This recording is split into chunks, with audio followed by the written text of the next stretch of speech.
Jaunās dziedātājas Aminatas karjerā pēdējais gads bijis īpaši veiksmīgs. Uzvara muzikālā televīzijas šovā un arī godam nopelnīta ceļazīme uz Eirovīzijas finālu Ventspilī. Es biju ļoti priecīga, jo es ļoti gribēju tikt finālā, lai uzstātos uz tā skatuves, tāpēc es biju pārlaimīga. Dziedot strādā viss ķermenis, tāpēc pirms mēģinājumiem vai uzstāšanās ļoti svarīga ir iesildīšanās, uzsver jaunā mūziķe. Starp citu, viņas balss diapazons ir 3,5 oktāvas. Viņas dziesma stāsta par spēcīgām emocijām cilvēka dzīvē, greizsirdību, vilšanos.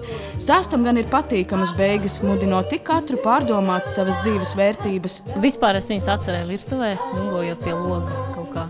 Vienkārši pusstundas laikā es tā stāvēju, skatījos pie logu. Un tā man prātā ienāca tā melodija, un es vienkārši, man likās, ka vajag viņu iegaumēt un pierakstīt. 1, 2, 3. Aiziet!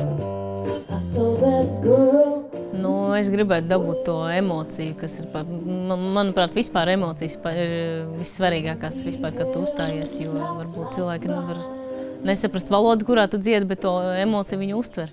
Uzstāšanās laikā Aminata spēja pārsteidzoši pārmainīties. Viņa dziesmas noslēgumā zibenīgi papildina tērpu un muzicē skaistā kleitā. Jā, īsā laika jāpaspēj, bet lai tas paliek televīzijas skatītājiem noslēpums. Vai mazais cinītis Aminata 22. februārī Ventspilī gāzīs lielu vezumu? To mēs vēl redzēsim un turam vislielāko sīkšķus par viņu. Bet mums laiks ir doties pie nākamā finālista. Viennozīmīgi, emocionāli vissmagākā dziesma šajā Eirovīzijas finālā izskanēs Ralfa Eilanda un Valtera Pūtes izpildījumā.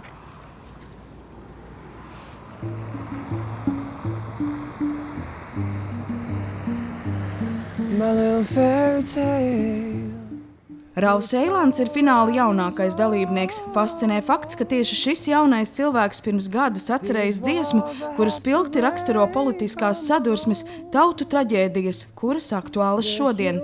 Dziesma radās pirms Maksimas, bet ļoti atbilstoši Maksimai. Domājām, lai stārā, tad sapratām, ka tomēr baigi bišķpasāpīgi būs. Pat raku, un kāds vienmēr kaut ko padomās. Dziesmā Atklāsme Ralfs aicina kļūt modrākiem un cīnīties par saulaināku nākotni ne tikai katram individuāli, bet tautām, mainot politisko domu un sistēmu. Es dziedu par to, My Little Fairy Tale, mana mazā pasaciņa. Pasaciņa ir ilūzija, kurai es akli esmu ticējis vairākus gadus.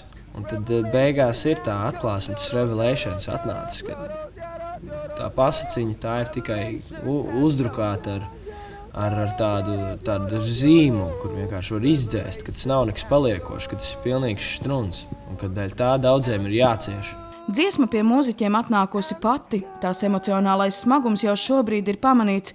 Skatītāji jau novērtējuši priekšnesumu un cer, ka šoreiz Latvija izdarīs pareizo izvēli Eirovīzijas finālā. Tur diezgan daudz lietas ir ieliktas, kas patīk, teiksim, ziemeļos un dienvidos.